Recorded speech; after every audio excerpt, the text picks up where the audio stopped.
안녕하세요. 말씀 탐구 생활, 이번에 함께 나눌 말씀은 마가복음입니다. 마가복음은 우리가 알고 있는 신약의 복음서 중에 하나로 하나님의 아들 예수 그리스도의 복음의 시작이라 라는 위대한 선언으로 시작됩니다. 그럼 마가복음의 자세한 내용으로 들어가 보겠습니다. 마가복음의 저자는 마가로 알려져 있습니다. 예수님의 12제자에도 포함되지 않고 사도들에도 포함되지 않았던 이 마가는 누구일까요? 2세기 초 파피아스의 진술에서 마가는 베드로의 통역자로 사도는 아니지만 베드로가 전해준 주의 말씀들을 강조점에 따라 기록했다라는 언급이 등장하게 됩니다. 사도행전 초반에 마가의 부모에 대한 정보가 등장합니다. 기록에 따르면 마가의 집은 예루살렘 근처에 있었고 예수 공동체의 모임 장소로 자주 이용된 것으로 보입니다. 마가의 본격적인 등장은 사도행전 13장에 기록되어 있습니다. 마가는 바울의 동역자였던 바나바의 조카로 바울과 1차 전도 여행을 동행했던 인물입니다. 그러나 전도 여행 중에 예루살렘으로 돌아갔고 이러한 태도를 바울은 무책임한 것으로 바라봅니다. 이 사건은 바울과 바나바가 2차 전도 여행을 앞두고 갈라서게 되는 원인이 되는데요. 이후 바나바는 마가를 데리고 독자적으로 복음 사역을 이어가게 됩니다. 시간이 흘러 바울은 마가와 재결합하였고 마가는 바울의 곁을 지킵니다. 마가는 주로 베드로의 사역에 동행하였습니다. 이는 마가가 초대교회의 핵심층에 속해 있음을 의미합니다. 베드로는 마가에 대해 내 아들 마가 라고 말하며 남다른 애정을 표현합니다.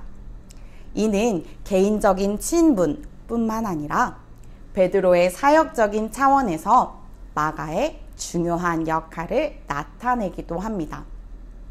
바울에게 디모데가 있었다면 베드로에게는 마가가 있었습니다. 마가는 사도는 아니었지만 일찍부터 복음 사역에 합류하였습니다. 그 과정에서 사도들을 비롯해 초대교회 중심 리더십들과 긴밀하게 연대하였고 그의 신실함과 탁월함은 널리 인정받게 됩니다.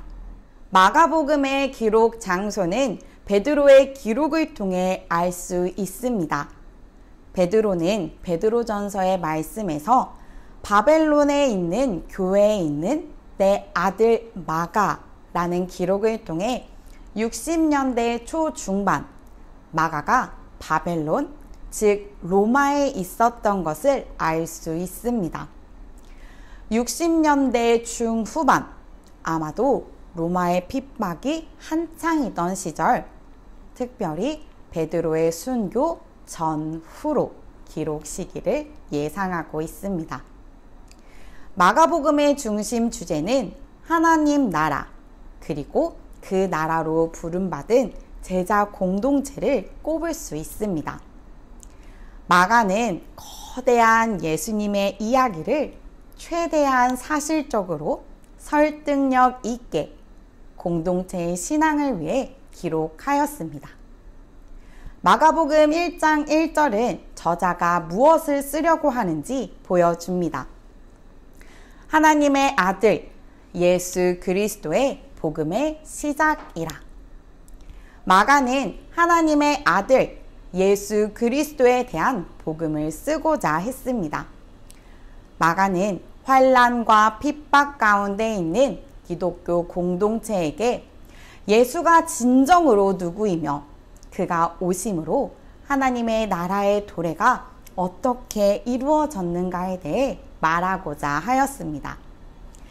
1차 독자가 로마에 있는 신앙 공동체라면 그들은 극심한 핍박 가운데 있었을 것입니다. 기독교 핍박이 저녁에 걸쳐 두루 이루어졌지만 권력의 중심지에서 경험하는 핍박은 분명 달랐을 것입니다. 마가는 주로 이방인 회심자들을 위해 기록한 것으로 보이는데요. 마가가 아람어를 친절하게 번역해준다든지 유대적 요소들을 추가 설명을 곁들이는 것은 이방인 독자들을 위한 배려로 보여집니다. 마가복음이 담고 있는 가장 큰 배경은 하나님 나라입니다. 그 나라는 가시적인 로마 세계보다 크고 넓습니다. 하나님 나라가 어떻게 시작되고 성취되어 어디까지 내다보는지 거대한 신적 세계관이 마가가 소개하고 있는 배경입니다. 현실 세계의 배경으로는 팔레스타인의 갈릴리와 북부 이방 도시들, 유대 예루살렘 같은 지리적 배경이 실제 무대가 됩니다. 마가복음 안에 기록된 시간과 장소는 매우 특별한 배경을 제공합니다. 안식일 회당, 바다와 산, 빈들, 빌립보 가이사랴, 성전 등 예수님의 역동적인 하나님 나라의 사역이 펼쳐지는 넓은 무대가 됩니다. 마가는 헤롯과 로마 황제의 통치 아래 정치적 배경과 유대 종교 지도자들의 권위 아래의 종교적 배경, 그리고 지극히 평범한 촌부들의 고단한 삶이 그려주는 사회 문화적 배경까지 아우르며 그 속에서 하나님 나라를 담고 있습니다. 마가복음은 우리가 복음서라고 부르는 4개의 책 중에 하나입니다. 복음서가 공유하는 많은 특징들이 있지만 마태복음과 누가복음은 마가복음과 유사점이 많이 있습니다. 학자들에 따르면 마가복음이 복음서 중에 가장 먼저 기록되었고 마태복음과 누가복음은 마가복음을 주요 자료로 사용하였다고 말합니다. 예수님의 사역을 강조하는 것이 특징이지만 마가복음은 예수님의 탄생 이야기와 족보가 없고 가르침을 담은 자료의 양도 적어서 다른 복음서들과는 구별되고 있습니다. 마가복음을 나누는 방식은 여러 가지이지만 우리는 3 부분으로 나누어 보려고 합니다. 먼저 갈릴리 사역과 갈릴리에서 예루살렘, 그리고 마지막 예루살렘의 사역까지 나누어 보려고 합니다. 마가복음은 세례 요한의 선포로 시작하여 예수님의 세례와 광야 시험을 통해 곧바로 갈릴리 사역이 시작됩니다.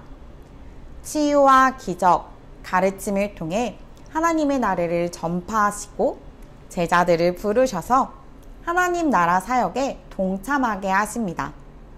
갈릴리 사역은 가버나움 중심의 초반 사역과 이후 주변 도시에서 이방 도시까지 확장되게 됩니다. 예수님은 갈릴리 사역을 마무리하며 가장 북쪽인 빌립보 가이사랴에서 제자들에게 자신의 정체성과 사역의 본질 그리고 순환을 예고하신 후에 예루살렘으로 내려오십니다. 그리고 예루살렘에 도착하여 나귀를 타고 입성하시면서 예루살렘에서의 마지막 일주일간의 사역이 시작됩니다. 마가복음은 다른 복음서에 비해 훨씬 짧은 내용으로 예수님의 죽음과 부활까지 빠르고 긴박하게 기록하고 있습니다. 우리는 2월과 3월 마가복음을 따라 매일의 말씀을 묵상하게 됩니다. 마가복음이 가지고 있는 중요한 주제 중에 하나는 길입니다.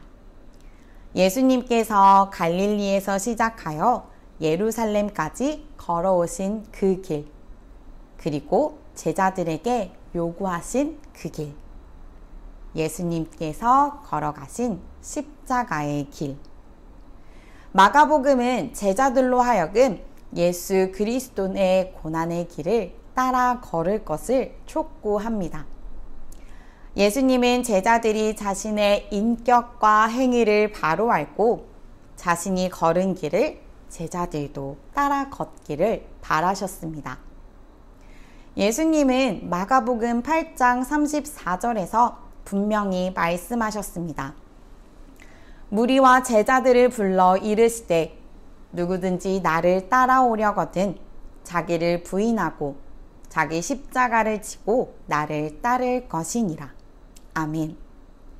예수님께서 걸어가신 길은 세상이 이해할 수 없지만 부활의 영광이 있는 길이었습니다.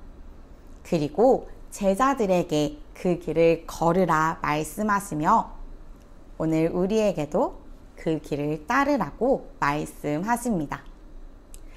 예수님께서 걸어가신 그 길이 우리가 따라야 할 길이고 우리가 가야 할 길이라고 명확하게 제시해 주십니다. 우리는 2월 14일 제 수요일을 시작으로 사순절을 보내게 됩니다. 사순절 기간 마가복음의 말씀을 묵상하며 하루하루 예수님의 발자취를 따라 낮고 낮은 자의 모습으로 섬김의 모습으로 살아가는 우리가 됩시다. 매일의 삶이 제자의 모습으로 살아가 부활의 기쁨을 오롯이 느끼는 복된 삶으로 살아가시기를 축복합니다. 이상으로 말씀 탐구 생활 마가복음을 마치겠습니다. 함께 해주셔서 감사합니다.